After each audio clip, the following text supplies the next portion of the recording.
All right, hello everyone. Welcome to my 1000 day challenge. This is day 544, so let's get things started. All right, so first and foremost, like I mentioned the day before or yesterday itself, basically I closed my short setup for Bitcoin itself. I took close to trade around 35K after it closes above the 20 exponential moving average on the 4-hourly chart. And earlier today, I also closed my Ethereum short setup. So right now, I'm not in any trade setup for my main trading account setup. So for experimental setup wise, I took a couple of long setup actually, took in terms of a couple of profit. And then again, today I took quite a number of long setup, but also I think 2 short setup that went in terms of a flat or a little bit of a loss. So let's see how things goes. But otherwise, right now in terms of short-term momentum wise, let's say below 4-hour chart, I do see a shift from a potential, at least a potential dead cat bounce. How far we can go, that really depends.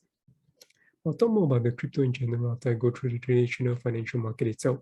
So for US side of things looks to be a little bit bearish, but not super bearish, especially on the S&P 500. You can see that we actually found some support over here. This inner candlestick itself, inner bar candlestick, which is typically a potential reversal sign. And it seems that we are breaking towards the upside. So if actually today we can bounce and close clearly above the 200-day simple and exponential moving average itself, could perhaps form this kind of a false break setup, in which case we could have a very V-shaped recovery towards the upside in that manner. So that's definitely a good sign. And if you look in terms of Nasdaq itself, similarly, you see an inside bar form yesterday as well. So today, right now, actually opened with a high just as well. So it's at the previous daily resistance or daily support, now turn resistance. So let's see how price react to it. So if we can close above here, similarly, it'll be a very good sign. Let's see how things goes. So definitely there is signs of a rebound and a nice rebound in that case. Right, and then for, say, the China market itself, things look still relatively flat, although you can see that I did put in terms of a bearish market structure across the board. But you do see that now I mentioned the key thing is to look on the daily chart and look on the bigger picture frame. You will see that it's not exactly bearish, and we have actually consolidated for almost a year if you look into ASHR. Since the drop started in March 2021, this is already mid or late January 2022. So in another month, will be a full 1-year consolidation period itself. So not necessarily a bad thing. If you actually have a strong consolidation period, what you have is perhaps something like this, a consolidation period itself, and then we have a very nice break, and then we consolidate it over here once again. So if we have some sort of a pattern like this, then perhaps you can break up and look in terms of how long this thing consolidated before the actual break. Yep, that's 344 bars, which is actually 497 days. So we have still some ways to go. So definitely there could still be further consolidation taking place. So if you look in terms of the full zone itself, 490 days itself.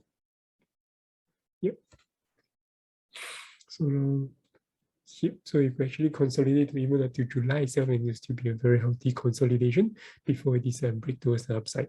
Of course, we could also break towards the downside, but let's see how things goes. And yep, that's something to take note of.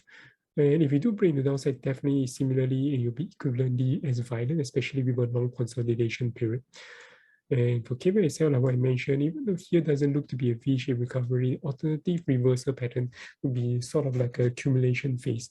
So generally, you want to see a very flat line pattern. How long it takes, it really depends. But if it does break towards the upside with a very strong bullish break towards the end of the consolidation itself, that will mark a very nice potential strong reversal. All right, and then finally for Bitcoin itself, it seems that we are finding support near here, which is like the second last line of defense other than the 30K mark region itself.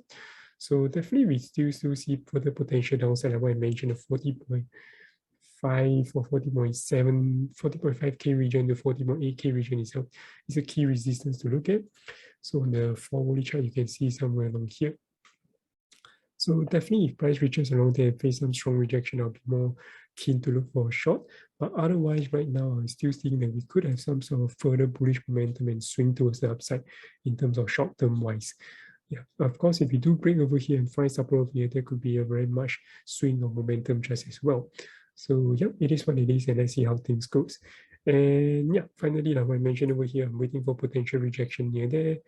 Let's say just basically, I'll say all the way from 40.5 to 40.8K region, not so strict in terms of a clear resistance line, but more of a region itself. So if anywhere is near there, then I'll consider a short setup, but perhaps a scalp on a shorter time frame in that perspective. Otherwise, that's more or less about it. If you guys have any questions, feel free to drop by your comments below, and I'll see you guys tomorrow. Take care. Bye-bye.